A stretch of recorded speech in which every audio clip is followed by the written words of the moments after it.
ते जीवन इतरांच्या कामी येणार असावं, जगाचा तो भार आपुल्या शिरावर ऐसे थोडे तर वाटू द्याहो असं म्हणतात की नाही. आपलं जगणं इतरांसाठी कल्याणकारक असावं, नाहीतर आपण गेलो आणि लोकांनी म्हणावं बरं झालं असं नसावं बरं का. आला आला प्राणी जन्मासी आला, झाला झाला वाढला थोर झाला, केला केला व्यापही सर्व केला आणि गेला गेला बापुडा व्यर्थ गेला. असं बापुडवानं जगणं कामाला आमच्या कामी आमच्या नशिबी येता कामा नये. जब तुम पैदा हुए जग हसे तुम रोय. जेव्हा सगळं जग हसत होतं, मुलगा झाला, पेढे वाटले, पेढे खाल्ले, है की नाही. आज 21व्या शतकात आहोत तरी सुद्धा मुलगाच झाला की जास्त आनंद होतो. मुलगी झाली, मुलगा असता तर बरं झालं असतं, हे नाही म्हटलं तरी थोडंसं आमच्या डोक्यात एक आहेच आहे विचार, काही म्हणा तुम्ही. त्यामुळे जब तुम पैदा हुए जग हसे तुम रोय, अब ऐसी करनी कर चलो पीछे न हसे कोय. आमचं जगणं असं असावं की मागे सगळ्या लोकांनी आमच्यासाठी रडावं, असं जगणं असावं. नाहीतर आमचं इतरांच्या कुणाच्या घेण्यात नाही, कुणाच्या देण्यात नाही, अजिबात जगाशी काही घेणं देणं नाही. तिकडं जवान सीमेवर मरतोय, शेतकरी शेतात राबतोय, आम्ही आमचे खुशाल, आम्हाला कशाचं घेणं देणं नाही. आणि कट्ट्यावर बसून पारावर बसून या देशात क्रांती झाली पाहिजे, हातात पत्ते, हे आमचं जगणं आहे. काय आम्ही क्रांतीच्या गप्पा मारतो, वर्तमानपत्र हातात आलं की तेवढ्यापुरती हळहळ व्यक्त करावी. या भागामधली काही दिवसांपूर्वी घडलेली घटना दर्शना, हत्याकांड, नाव ऐकलं वाचलं, प्रसंग वाचला तरी अंगावरती काटा यावा असे प्रसंग तुमच्या माझ्या समाजात घडतायत. आपण कधी सावध होणार, कधी जागे होणार. म्हणून लहानपणापासूनच जर मुलांना आम्ही योग्य शिस्त, योग्य वळण, अर्थात मला दर्शना या व्यक्तीविषयी असं नाही म्हणायचं, ती उत्तम ज्ञानेश्वरीची वाचक होती, ती उत्तम सुसंस्कार संपन्न असलेलीच मुलगी होती. पण तिच्याही बाबतीत जर असं घडावं तर मला सांगा, या जगात आम्ही विश्वास नक्की ठेवायचा कुणावर? मला असं वाटतं की कुठे विश्वास ठेवावा आणि कुठे नाही हे जर लहानपणापासून आम्ही पोरांना शिकवलं ना, आई वडिलांनी मुलींना एवढं जरी सांगितलं की या जगात तुझ्यावर मनापासून प्रेम करणारं किंवा तुझ्यावर तू विश्वास ठेवावा असं एकमेव ठिकाण म्हणजे माता आणि पिता, याशिवाय दुसरं कुणीच नाही जगात कोणी नाही. तुमचं माझं सर्वांगीण कल्याण व्हावं असं एकमेव वाटतं आमच्या माता पितांना आणि याही पुढे जाऊन आमच्या संतांना. म्हणून लेकुराचे हित वाहे माऊलीचे चित्त, ऐसी कळवळ्याची जाती करी लाभाविण प्रीती. आमचं सर्वांगीण कल्याण व्हावं असं कुणालाच वाटत नाही, फक्त संतांना, फक्त आमच्या आई वडिलांना वाटतं. त्यामुळे त्यांच्या विश्वासात फक्त राहावं मला असं वाटतं. आणि जीवनाचा सर्व वेळ पूर्ण आध्यात्मिक विकास कसा होईल याच्याकडे लक्ष द्यावं. महाराज म्हणाले, शेवटचा दिवस गोड व्हावा, आता निश्चिंतीने पावलो विसावा. आता मी हे केलं, अट्टहास केला म्हणून काय झालं, वर्तमानात बोलतायत महाराज. या अभंगाची रचना जर आपण बारकाईने बघितली तर पहिलं आणि तिसरं चरण हे भूतकाळात आहे, मी हे केलं झालं करून. आणि दुसरं आणि चौथं चरण हे आता मी काय अनुभवतोय, मी कशाचा उपभोग घेतोय, मला साधन, मी ते साधन केलं म्हणून मला हे साध्य प्राप्त झालं, याचसाठी केला होता अट्टहास. शेवटचा दिस गोड व्हावा, आता मग काय झालं, निश्चिंतीने पावलो विसावा, कुंटलिया धावा तृष्णेची. त्यामुळे मला हे आता प्राप्त झालंय. तुकोबरायांची धावाधाव संपली, मुळात ती कधीच नव्हती हो. दुष्काळामध्ये सगळं गेलं, 14 पोती भरून उरतील एवढी कर्ज खत होती, सगळी पाण्यामध्ये बुडवून टाकली, इंद्रायणीच्या गाथा बुडवून टाकली, सगळंच गेलं हो. आम्ही सदैव सुडके अशी अवस्था तुकोबरायांची व्हावी. पण तरी सुद्धा विठ्ठला समोर उभं राहावं आणि सांगावं, विठ्ठला लोक म्हणतात मला तुझं वेड लागलंय. खरंच का रे, मी गातो नाचतो आनंदे, वेडा झालो मी तव छंदे. आता निश्चिंतीने पावलो विसावा. विश्रांतीचं, विसावा घेण्याचं एकमेव ठिकाण आहे ते म्हणजे भगवंताचे पद पाय. का हो, अनुभूती मिळाली होती, या हृदयामध्ये मी रामू, असता सर्व सुखांचा आरामू, परिभ्रांतासी कामू विषयांवरी. आला भगवंत इथे, काय अनुभव घेतला, भगवंतांनी सांभाळलंय प्रत्येक क्षणात.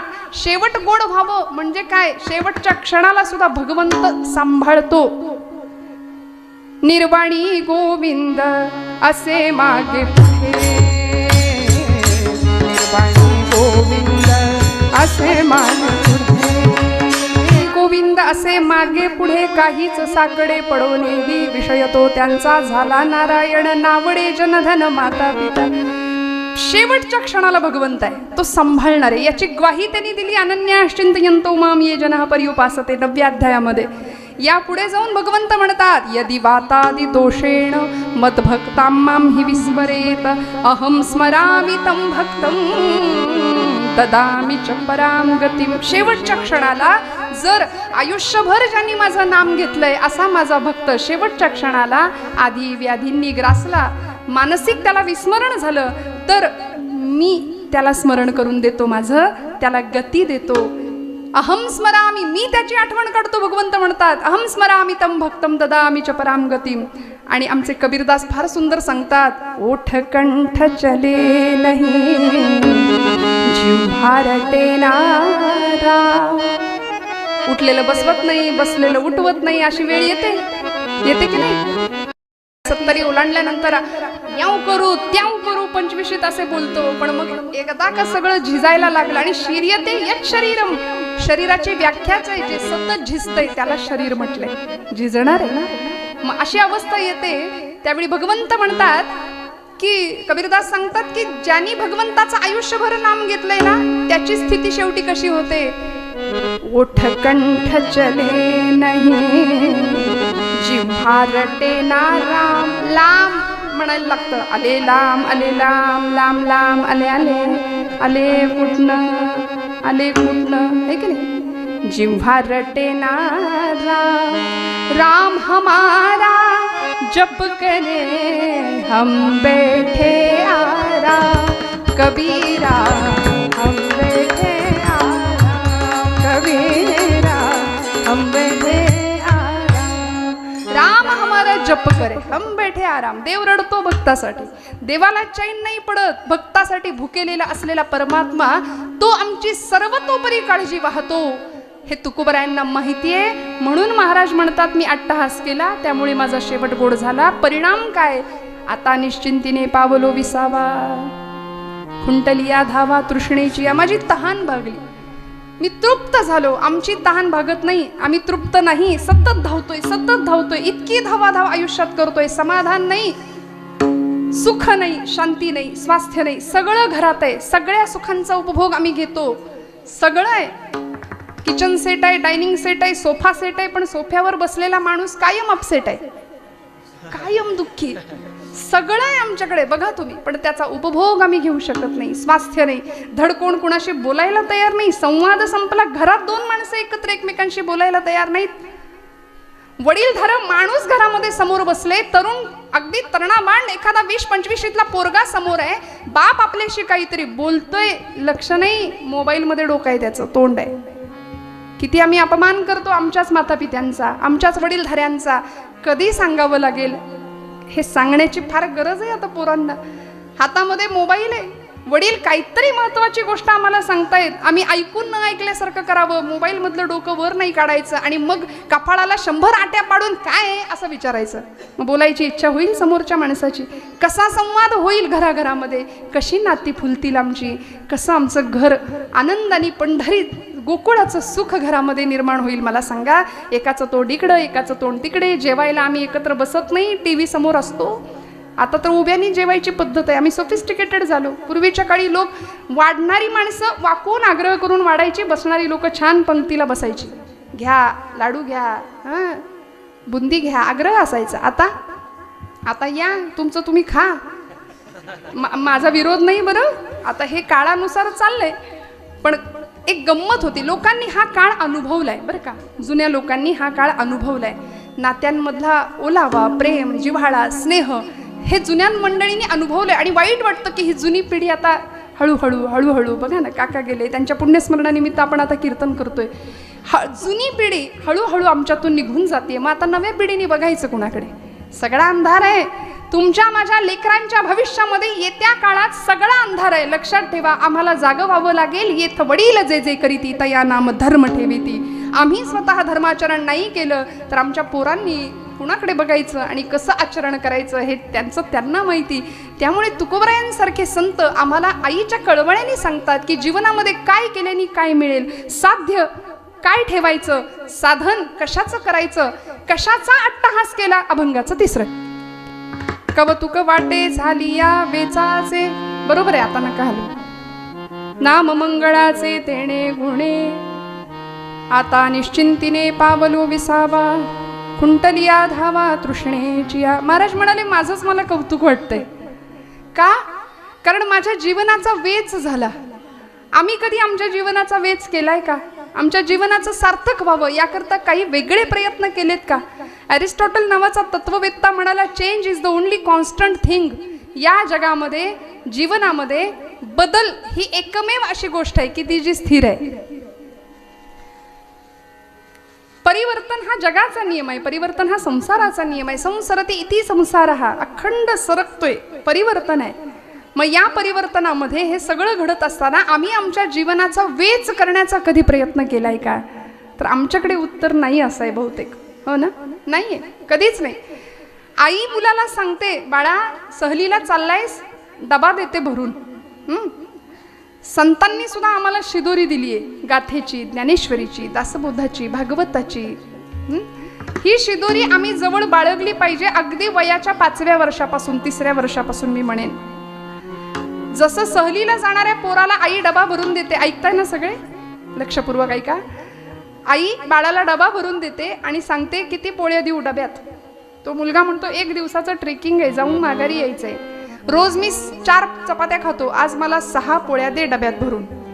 पण आई तुमच्यासारखी होती हो. ती आई काय केलं असेल हो? 20 चपात्या भरल्या डब्यात, ने म्हणली. मुलगा म्हणाला माझ्या आईला काही अक्कलच नाही, हे एवढं ओझं कधी आवरू सावरू मी. मी म्हटलं 4-6 पोळ्या भर डब्यात, एवढं डबा दिलाय, आता मी हे सगळं घ्यायचं पाठीवर आणि चढायचं डोंगर. आई म्हणली असू दे रे, ओझं समजू नकोस, वागव, ओझं समजू नकोस. ही शिदोरी आहे तुझ्यासाठी, ही शिदोरी आहे. आता मॅगी आणि पिझ्झा पास्ता देणाऱ्या आयांना डब्यामध्ये, त्यांना या शिदोरीचं महत्व नाही कळणार. पण आई काय करत होती? ही शिदोरी आहे, हे घे. म्हणून संतांना आम्ही माऊली का म्हटलं? संत म्हणतात ही शिदोरी आहे. सहलीला सुरुवात झाली, आयुष्याला सुरुवात झाली, जन्म झाला जीवाचा, हळूहळू लहानाचा मोठा व्हायला लागला. चरपट पंजरीमध्ये भगवत पूज्य शंकराचार्य म्हणाले, बालस्तावत क्रीडासक्तः, तरुणीस्तावत तरुणी रक्तः, वृद्धस्तावत चिंतामग्नः, परे ब्रह्मणि कोपी न लग्नः. परब्रह्माची जीवाशिवाची गाठभेटच होईना. बालपण गेलं खेळण्यात, तरुणपण गेलं धुंदीत विषयांच्या, म्हातारपण चिंतेत गेलं. मग कधी होणार जीवात्म्याची शिवात्म्याशी भेट? त्यामुळे संत म्हणतात हा डबा, ही शिदोरी हातात घे. 5व्या वर्षी चल हरिपाठ सुरुवात कर पाठ करायला. 6व्या-7व्या वर्षी घ्या भगवद्गीता हातात, देऊया आमच्या पोरांच्या हातात भगवद्गीता. 8व्या-10व्या वर्षी पावली मस्त नाचलंच पाहिजे आमच्या घरातलं बाळ हरिपाठामध्ये. अजून थोडा मोठा झाला, द्या ज्ञानेश्वरी हातामध्ये. अजून थोडा मोठा झाला, द्या भगवद्गीता हातामध्ये, द्या गाथा हातामध्ये. तो मुलगा सहल त्याची सुरू झाली. आधी काय म्हणत होता? आईनं ओझं दिलंय, ओझं दिलंय. पण एक वेळ आली, गुरुजी म्हणले चला बाळांनो डबे उघडा. मस्त झाडाच्या सावलीत सगळे खायला बसले आणि सुरुवात केली. पहिल्याच दणक्यात 4 चपात्या हाणल्या. आधी काय म्हटलं? डब्याला फक्त 6च दे. आता सुरुवातीला 4-5 संपल्या. मग हा डबा दिवसभर कसा पुरला असता? मग लक्षात आलं, माझी आई किती ग्रेट आहे, माझी आई किती भारी आहे. म्हटला मी नको म्हणत असताना एवढा डबा दिला, मला गरज आहे, संध्याकाळपर्यंत लागेल मला हे. ऐका, मी दृष्टांत एवढ्यासाठीच हा सांगते. संतांना आम्ही आई म्हणतो. संतांनी आम्हाला शिदोरी दिली आहे भागवताची, ज्ञानेश्वरीची, गाथेची, हरिपाठाची. ती जर शिदोरी आम्ही शेवटपर्यंत वागवली ना, 25व्या वर्षी, 40व्या वर्षी, 50व्या वर्षी, 60व्या वर्षी, 70व्या वर्षी, मग आमची ही आयुष्याची सहल पुढे पुढे पुढे जाते. आणि थोडंसं वाईट बोलते, अजिबात वाईट वाटून घेऊ नका, अजिबात रागवू नका माझ्यावरती. 60 नंतर 70 नंतर जगाने दिलेलं नाकारलेपण जेव्हा वाट्याला येतं की नाही, की तुम्ही आता आमच्या घरात नाही राहिला तरी चालेल, हे जेव्हा मिळतं नशिबाला, बापालाच, ज्यांनी हाडाची काढं रक्ताचं पाणी करून घर बांधावं, घरामध्ये पोरांना आसरा द्यावा आणि त्या पोरांच्याच घरात, त्याच घरात आपल्यालाच जागा नसावी. वाईट वाटतं. व्हॉट्सअपवरचा परवाचा मेसेज आहे, भारतामध्ये वृद्धाश्रमांची संख्या हिंदू धर्मातल्या म्हणजे हिंदू धर्मातल्याच लोकांची वृद्धाश्रमाची संख्या जास्त आहे. मुस्लिम पंथामध्ये धर्मामध्ये बघा एकही आई वडील वृद्धाश्रमात गेलेले दिसत नाहीत. आमची हिंदूंचीच आई वडील का बरं वृद्धाश्रमात जास्त जातात? संवेदना बोथट झाल्या, आमची मन खरबडीत झाली, रस्ते डांबरट झाले तशी मनही आमची डांबरट झाली. फार फार आम्ही रसातळाला चाललो. संस्कृतीच्या नावाखाली अधपतन होत चाललंय, याचं लक्ष नाही, याच्याकडे आमचं लक्ष नाही. याकरता ही शिदोरी शेवटपर्यंत घ्यायची आणि मग जगाने दिलेलं नाकारले पण सुद्धा पचवायची ताकद आमच्यामध्ये निर्माण होते आणि मग आमचा शेवट गोड झाल्याशिवाय राहत नाही. मग त्याकरता काय केलंय? नाम मंगळाचे नाम घेतलं तुकोबरायांनी. जे नाम नामदेवांना अमृतापेक्षा सुद्धा गोड वाटलं ते नाम तुकोबरायांनी अखंड घेतलं. विठोबा रखुमाई बोला.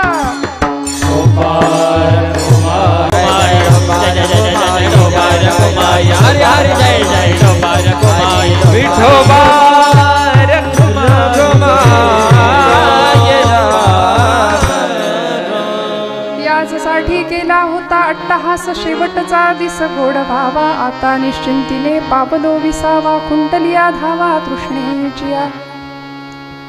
महाराजांनी अशा मुक्तीचा अनुभव घेतला. अध्यात्मशास्त्रामध्ये 4ही मुक्तींचं वर्णन केलंय. माझ्याकडे वेळ आता अगदीच कमी आहे. कमी म्हणजे बऱ्यापैकी संपलाच आहे. खरं तर 10 वाजताचं कीर्तन आपण 11ला सुरुवात झाली आहे. म्हणजे मी इथे 11ला आले, पंचपदी झाली असेल 10:30ला सुरू. मला मागून मगाशी सांगितलं होतं ताई 1 वाजेपर्यंत करा, पण 12:30 पर्यंत काकांनी सांगितल्यानुसार थोडंसं 5 मिनिटं 10 मिनिटं पुढे मागे होतं. मागे नाही, पुढेच जातं. तुकोबरायांनी ज्या मुक्तीचं वर्णन केलंय अध्यात्मशास्त्रामध्ये 4 मुक्तींचं वर्णन आहे. सलोकता, समीपता, स्वरूपता आणि सायुज्यता. अशी मुक्ती प्राप्त झाली. कशामुळे? अट्टहास कशाचा केला? नामाचा केला.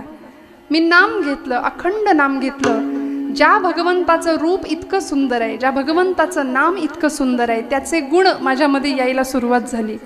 तो गुणांचा स्वामी आहे, गुणाधीश आहे, षडगुणैश्वर्य संपूर्ण असलेला भगवंत, त्याचं नाम मी घेतलं. परिणामी काय झालं?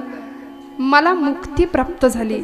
आम्ही तिला वरलं मुक्तीला. महाराज म्हणतात हा अनुभव सकल संतांना प्राप्त झाला. श्रोते हो, ज्यावेळी प्रभू रामचंद्र यायला निघाले ऋष्यमुख पर्वताच्या दिशेने, त्यावेळी 8व्या वर्षी घर सोडलेली शबरी माता वाट बघतीये.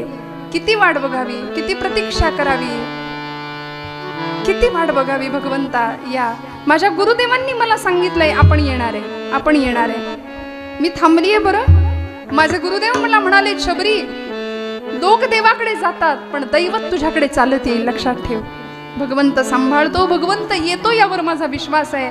प्रभू कधी याल आश्रमात या, कधी रे येशील आश्रमात या, कधी रे येशील रामा रघुनंदना, रामा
ऋष्यमुख पर्वताच्या दिशेने, पंपा सरोवराच्या दिशेने भगवंत लक्ष्मणासोबत येत आहेत. निढळावर हात ठेवून शबरीने पाहावं, भगवंता या, असे या, इकडून या, असे या, असं करत करत करत एक लाकडाचा ओंडका होता. शरीराची अवस्था जर बघाल, काय भक्तीची परिसीमा असावी. अक्षरशः शरीरावर हाडाचा नुसता सापळा होता. मांसाचे लचके गिधाडे कावळे तोडून नेत होते शबरी मातेच्या. वर्णन आहे, माझ्या पदरचं काही नाही सांगत. ती सांगते, कागा कागा सब कुछ खाइए चुन कर मेरा मांस. सगळं खा म्हणाली, पण माझे 2 डोळे मात्र फोडू नका. लेकिन 2 नयन मत फोडिये प्रभु मिलन के आस. इतकी वाट बघावी, भगवंत आले, डोळे भरून भगवंताकडे पाहतीये. विनवित शबरी रघुराया ते तुझसाठी आणली मी बोरे. भागला भुकेला असशील जरी तू देवा, जमविला रानचा हा मेवा. खूप सुंदर गाणी. माझ्याकडे वेळ कमी आहे. गीत रामायणामध्ये सुंदर पद आहेत. काय धन्यता असावी तिच्या जीवनाची. भगवंतांनी तिला सांगावं, शबरी झालं का तुझं समाधान. तिने बोरांचा द्रोण समोर ठेवला. भगवंतांनी घ्यावा. एक एक बोर उष्ट केलेलं. लक्ष्मणांनी सांगितलं, दादा आता हिची पूजा स्वीकारली इथपर्यंत ठीक आहे, हे घेतल्यासारखं करा, आपण खाऊ नका. लक्ष्मणाच्या हातात पहिली मूठ भरून दिली. लक्ष्मणाने घेतल्यासारखं करावं, मागच्या मागे टाकून द्यावं. काय झालं? धन्य मी शबरी श्रीरामा लागली श्री चरणे आश्रमा. लागली श्री चरणे आश्रमा. धन्य मी शबरी श्रीरामा लागली श्री चरणे आश्रमा. लागली श्री चरणे आश्रमा.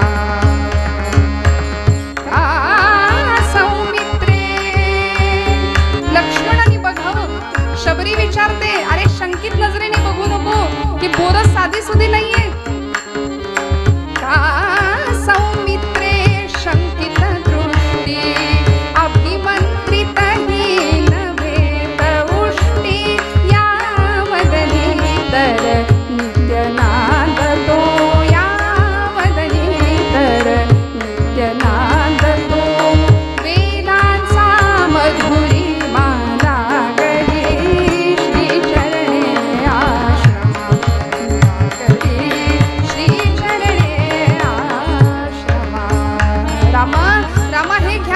शबरीच्या प्रसादाचं सेवन करावं भगवंतांनी. आणि अंतःकरणपूर्वक असलेली ती भक्ती पाहिली. प्रभू विचारतात, शबरी झालं का तुझ्या मनासारखं. ती म्हणाली, हो. ज्ञान कर्म भक्ती आणि वैराग्य हे 4 फाळ लावलेले नांगर, त्या नांगरांनी जमीन अंतःकरणाची अशी सुपीक करून ठेवली. आणि आता हृदय हे आपुले चौफाळुनी या भले वरी बैसऊ पाऊले. श्री गुरूंची या न्यायानी तिथे स्थान दिलं. म्हणाली, इथे चितार असते, चितेमध्ये उभी राहते, स्वतःच्या हाताने मला अग्नी द्या. बस सलोकता समीपता स्वरूपता आणि आता सायुज्यता मुक्ती मला प्राप्त होऊ दे. तुकोबराय हाच आशय शेवटच्या चरणात व्यक्त करतात. तुका म्हणे मुक्ती परिणिली नोवरी. आता दिस चार खेळी मेळी. आता निश्चिंतीने पावलो विसावा. असा विसावा तुमच्या माझ्या आयुष्यामध्ये यावा. अशी विश्रांती तुम्हाला मला चिरशांती, जिथे निश्चिंतता असेल, कुठल्याही प्रकारची चिंता नसेल, ताप नसेल. त्रिविध तापांनी आमचं जीवन पोळून निघाले, ते शांत व्हावं आणि भगवंताच्या पायाशी स्थान मिळावं. असं स्थान आमच्या आजोबांना मिळावं, अशी त्यांच्या पुण्यस्मरणानिमित्त भगवंताकडे याचना करते, प्रार्थना करते. झालेली सेवा भगवंत चरणावर अर्पण करत असताना पुन्हा एकदा आहेर कुटुंबियांना मनापासून धन्यवाद देते. ज्यांच्या माध्यमातून मी इथे आले ते आमचे राहणे काका असतील, सदानंद दादा असतील, मनापासून त्यांना नमस्कार करते.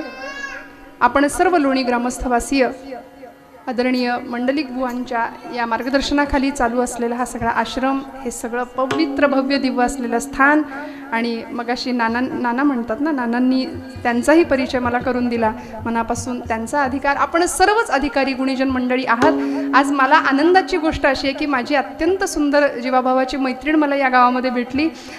सौभाग्यवती अनुपमा प्रभंजन भगत स्वतः उत्तम नारदीय कीर्तनकार आहे. त्यामुळे खूप दिवसांनी आम्ही सुद्धा भेटलो. मनापासून सर्व गायक वादक टाळेकरी.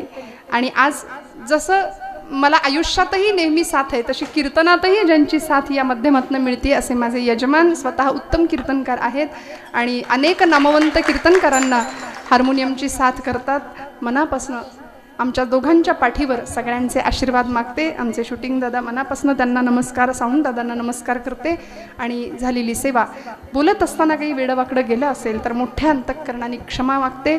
आपल्या सगळ्यांच्या हृदयस्थ पांडुरंगाकडे ही सेवा सुपूर्त करते. आहेर कुटुंबियांना पुन्हा एकदा मनापासून धन्यवाद देते. श्रोते हो, आपण किती खरे किंवा खोटे आहोत हे कुणालाही ओरडून सांगायची गरज कधीच नसते. आपला खरेपणा आणि खोटेपणा आपल्या अंतरात्म्याला आणि त्या परमात्म्याला माहिती असतो. जगाने आपल्यावर किती प्रेम करावं हे आपल्या हातात आहे. आपले डोळे सुंदर असतील तर आपण जगाच्या प्रेमात पडू, पण आपलं हृदय छान असेल, आपलं मन छान असेल, आपली जीभ गोड असेल तर सगळं जग आपल्यावर प्रेम केल्याशिवाय राहणार नाही. त्यामुळे उत्तम बोलावं, कधी कुणाला दुखावू नये. कुणाच्याही विषयी राग, द्वेष, मोह, मत्सर या सगळ्याची काहीच गरज नाही. आपण सगळ्यांशी कसं वागतोय याचा विचार करावा. आउटपुट आपल्याला समोरून चांगलेच मिळणार आहेत. जगाशी आपण जसे वागू तसं जग आपल्याशी वागेल हा आशय मनात ठेवूया. तुकोबांनी ज्या मुक्तीची कामना केली, जी मुक्ती तुकोबरायांना मिळाली, त्या मुक्तीचा आनंद तुम्हाला मला लाभावा या एका इच्छेसह झालेली सेवा भगवंत चरणावर सुपूर्त करते आणि सेवेला विराम देते. ज्ञानेश्वर